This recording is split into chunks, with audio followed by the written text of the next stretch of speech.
कैसे हम लोग? और जो चुपचाप बैठे वो कैसे? समस्या जो है ना वो चुपचाप बैठे रहने वालों की थोड़ी ज्यादा होती है। चुप रहने वाला सामने वाले को थोड़ा कंफ्यूज करता है। बोलने वाला अक्सर ये बता देता है कि उसका हालचाल कैसा है, उसके अंदर की बात क्या है, लेकिन जो चुप रहते हैं ना वो बहुत कंफ्यूज करते हैं।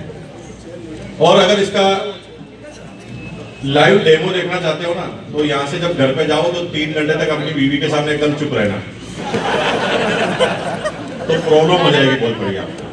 या अगर आप पत्नी हैं तो अपने पति के सामने 3 घंटे चुप रहना, तो सामने वाला आदमी थोड़ा शंका की निगाह से देखेगा कि इसके साथ क्या हुआ है इन 3 घंटों में, क्या प्रॉब्लम है। तो जब कोई आदमी ये पूछता है कि आप कैसे हैं और आप चुप रहते हैं, तो मुझे लगता है कि कोई बहुत भारी समस्या है आपको। ये मेंटल गेम है भाई, दिमाग का गेम है। आप किसे समस्या मानते हो, किसे कामयाबी का मंत्र मानते हो, ये आपके दिमाग पे डिपेंड करता है। आतंकवादियों को बार बार सिखाया जाता है कि इन लोगों को जो अल्लाह को नहीं मानते, उनको अगर मारोगे तो जन्नत नसीब होगी। तो उनका मेंटल दिमाग चेंज कर दिया, तो वो लोगों को मार मार के खुश होते, और हमें सिखा दिया कि मारने वालों को जो है हम अपराध की निगाह से देखते हैं। तो जैसी जैसी हमारी संगत है वैसा हमारा दिमाग सेट है, और उसी हिसाब से हम चीजों को मानते हैं। ये सारी समस्याएं और चैलेंज जिसको आप कह रहे हो, ये जिंदगी का एक खूबसूरत कोर्स है जो आप कर रहे हैं। सबके अलग अलग तरह के चैलेंज है, किसी के छोटे चैलेंज है, किसी के बड़े चैलेंज है, और आपको लगता है कि मेरा ही चैलेंज सबसे बड़ा है, जबकि ऐसा होता नहीं। ये सारे चैलेंज मैं 1 सेकंड में खत्म कर सकता हूँ आपके। मेरे पास ऐसी सी टेक्नोलॉजी है, मैं चुटकी बजाऊं आपकी जिंदगी के सारे चैलेंज खत्म। जाना चाहते हो? 10वें माले पे जाओ और कूद जाओ, एक दिन में सारी की सारी समस्या खत्म। अब समझो ये सारी चैलेंज क्यों है? क्योंकि हम जिंदा हैं। हेलो, यानी भगवान ने, अल्लाह ताला ने तुम्हें समस्या झेलने लायक समझा है, तभी तो जिंदा रखा है। बाकी कभी भी उठा लेता होता। तो समस्याएं 1000 है, लेकिन इन सारे सिस्टम को जीतते हुए जाना, ये जीवन है, ये सब कुछ चलता रहेगा। रोते रहोगे तो 10 आदमी को टेंशन में लाओगे, और मुस्कुराओगे तो 10 आदमियों को टेंशन से बचा लोगे। एविएशन इंडस्ट्री, हिंदुस्तान का जो विमान का जो व्यापार है ना, वो 20-22% सालाना ग्रोथ कर रहा है, 22%। और इतने एयरपोर्ट खुल गए, इतने प्लेन खुल गए। आज 2 बड़ी विश्व कंपनियां हैं, बोइंग और एयरबस, सबसे ज्यादा एयरक्राफ्ट के ऑर्डर इंडिया की तरफ से। और मजे की बात है कि जब भी इंडिया के किसी एयरपोर्ट से प्लेन टेक ऑफ करता है ना, तो 30% आदमी एकदम नए होते हैं, पहली बार बैठते हैं। जब वो पहली बार बैठते हैं तो 1000 तरह की समस्याएं उनके दिमाग में रहती है ना। उनको लगता है कि यार मैं कार और बस में जा रहा होता और एक्सीडेंट हो जाता तो हाथ पैर ही टूटते।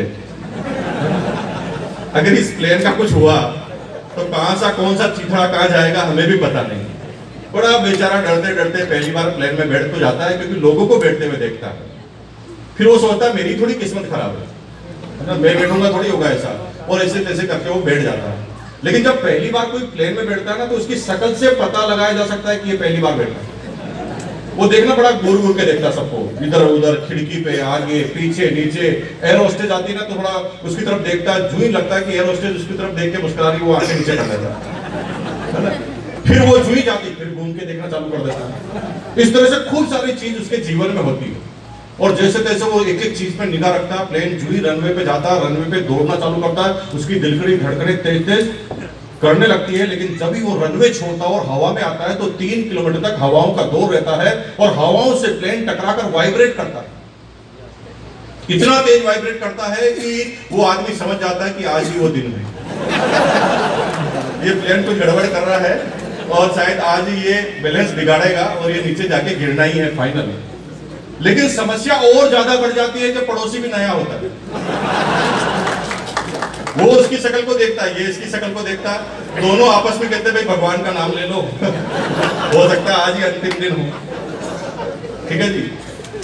लेकिन जब वो दोनों टेंशन में होते हैं तो एयर होस्टेस को पता चल जाता है ये नए आदमी हैं और टेंशन में आ चुके हैं, पसीना आ रहा है सर्दी में इनको। तो नजदीक आकर मुस्कुरा कर धीरे से बोलती है, मैं आई हेल्प यू। तो जो ही वो मुस्कुराती दोनों समझ जाते हैं समस्या बड़ी नहीं, अभी तो हंस रही है। तो आप जब हंसोगे तो आपकी फैमिली की समस्याएं खत्म हो जाएगी, आप जब हंसोगे तो आपके आसपास के लोगों की समस्या खत्म हो जाएगी, और मुंह को ऐसे बिगाड़ोगे तो और समस्या में लोग आ जाएंगे। कितना बड़ा दिन है आज आपके लिए, पता है? कितने लोग आज, हजारों लोग यहाँ पर आए हैं और वो अपने कैरियर को बनाएंगे इस बिजनेस के थ्रू।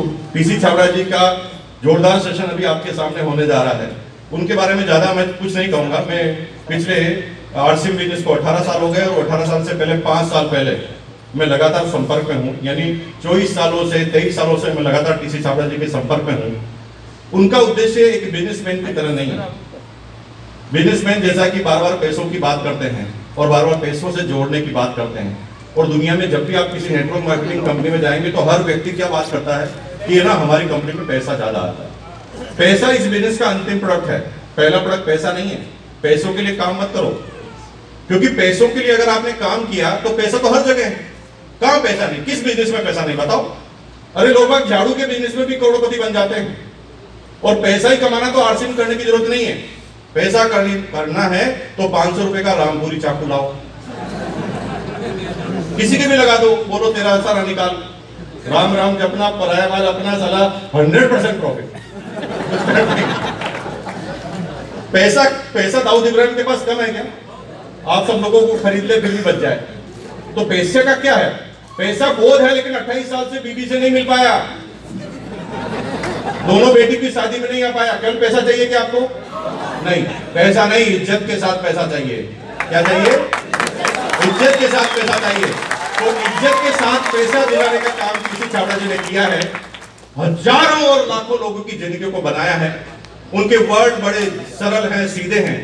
उनकी शख्सियत जो है उसके बारे में अगर थोड़ा सा भी 10% भी इंट्रोडक्शन आपको मिल जाए ना, तो जिंदगी भर आपको नींद नहीं आएगी। एक व्यक्ति ने असल में जिंदगी को जिया है, लोगों के चेहरे पर मुस्कुराहटें लाने का काम किया है, लोगों को आशा की किरण बताई है। जब उनके घर वाले, उनके पिताजी उनके ऊपर विश्वास नहीं करते थे, तब पीसी छाबड़ा जी ने उनके सिर पर हाथ रख के कहा कि बेटा मुझे को विश्वास है तेरे ऊपर।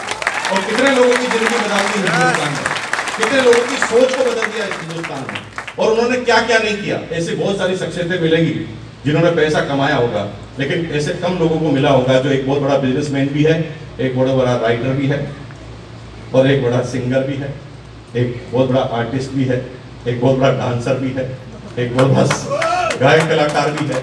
हर चीज को और हजारों आदमियों की जिंदगी को बदला। तो पीसी छाबड़ा जी को हम बुलाएंगे, मैं नहीं बोलूंगा आपको क्या करना, आप मुस्कुराते हुए जो कर सकते हैं करना, लेकिन मैं आपको थोड़ा सा एक इन्फॉर्मेशन दे दूं। हमारा जो प्रोग्राम है आज ये शाम तक चलेगा। पीसी छाबड़ा जी का अभी लेक्चर रहेगा आपके सामने, और उसके बाद जितने भी एमराल्ड एंड अबाउ साथी हैं जिनके पास एमराल्ड की पिन मिनिमम है, वो इस फंक्शन के खत्म होते ही मुझे नीचे मिलेंगे, इस हॉल के नीचे। उनके लिए एक डिनर का अरेंजमेंट किया गया है अलग से, ताकि अगले दिन यानी कल से आपके साथ वो कैसे काम करके बिजनेस बढ़ाए, उसके लिए हम एक काउंसलिंग उन लोगों के साथ करने वाले हैं जो एमराल्ड एंड अबाउ है। तो इस फंक्शन के खत्म होते ही आप मुझे मिलेंगे, उनको हम गाड़ी में बिठाकर किडनैप करके यहाँ से ले जाएंगे और उनको अच्छा सा डिनर वगैरह कराएंगे और समझाएंगे कि हमारे इतने साथी जिनके दिमाग में, जिनकी आंखों में इतने बड़े बड़े सपने हैं, इन सपनों को आपको पूरा कैसा करना है, उसकी एक स्ट्रेटेजी बनाकर पूरी की पूरी हम रखेंगे। और कल का पूरा सेशन बिजी है। उसके बाद जिन लोगों ने अचीवमेंट किया है, एक पोस्टर के मुताबिक उन लोगों का गाला डिनर है भीलवाड़ा के अंदर, स्टार होटल के अंदर गाला डिनर है, जहां पर विद फैमिली वो लोग आएंगे और उस गाला डिनर को एंजॉय करेंगे और ये पता लगाएंगे कि डांस के साथ कैसे बिजनेस बढ़ाया जा सकता है। लोग सोचते हैं कि काम के साथ ही बिजनेस बढ़ाया जा सकता है, आप वहां देखेंगे कि लोग नाचते नाचते भी अपने बिजनेस को बढ़ा सकते हैं। तो वो टेक्नोलॉजी आपको मिलेगी। गाला डिनर में वही लोग आ पाएंगे जो लोग क्वालिफाई हैं, लेकिन जो क्वालिफाई नहीं है वो अगर आना चाहे तो उनको क्या करना पड़ेगा, जानना चाहते हैं? yes! तो पूछो कैसे? धीरे पूछने से नहीं बताऊंगा वो कैसे है। उसके लिए हम कुछ फीस निर्धारित कर रहे हैं कि वो लोग उस अमाउंट को देकर उस गाला डिनर में आ सकते हैं, जहां पर गाला डिनर केवल खाने पीने का नहीं हो, पूरा एंजॉयमेंट से लगाकर, ऑर्केस्ट्रा से लगाकर, गाने बजाने से लगाकर, सारी स्टालों से लगाकर वहां पर पूरा तामझाम रहेगा और वो एक सपना लेकर जाएगा। ठीक है जी। और मैंने अभी बता दिया कि एमराल्ड हम नीचे मिल रहे हैं और उनके साथ स्ट्रेटेजी डिजाइन करेंगे। अब वो वक्त आ गया है जब हम बिल्कुल समय खराब किए बगैर पीसी छाबड़ा जी को बुला दें। अभी ना मैं पीसी छाबड़ा जी बोल रहे थे ना, जय आरसीएम, तो आप में से आगे के जो लोग थे ना, वो तो खड़े होकर पूरा रिएक्ट कर रहे थे बात को, लेकिन इधर उधर वाले थोड़े बहुत रिलैक्स थे। तो मेरे साथ एक बार प्रैक्टिस कर लेंगे। तो अभी नीचे बैठेंगे, मैं बोलूंगा ना जय आरसीएम, तब आप जय आरसीएम बोलेंगे, तो एक एक आदमी खड़ा रहना चाहिए। देखिए, हो सकता है आपका पड़ोसी खड़ा ना हो, ये जरूरी नहीं है कि वो भी खड़ा हो, लेकिन अगर पड़ोसी खड़ा नहीं होगा ना, तो समस्याएं आपके जीवन में आएगी। क्योंकि छुआछूत की बीमारी अगर पड़ोसी को है, खतरा किसको होगा? आपको भी तो खतरा होगा ना। तो अगर आपका पड़ोसी नहीं खड़ा हो रहा, तो उसको मार मार के खड़ा करो, क्योंकि यहां रहना है तो वातावरण को सही रखना जरूरी है। नींद बिना वातावरण चलेगा। तो तैयार आप लोग? हाथ को इस तरह से कर लीजिए बुड्ढी को, और खड़े होकर ही आपको बोलना है ना जब मैं बोलूंगा जय आरसीएम। थोड़ा झटका कम लगा, एक साथ होना चाहिए, एक साथ होना चाहिए। जिन लोगों की पेट में दर्द कर रहे हैं, भाई साहब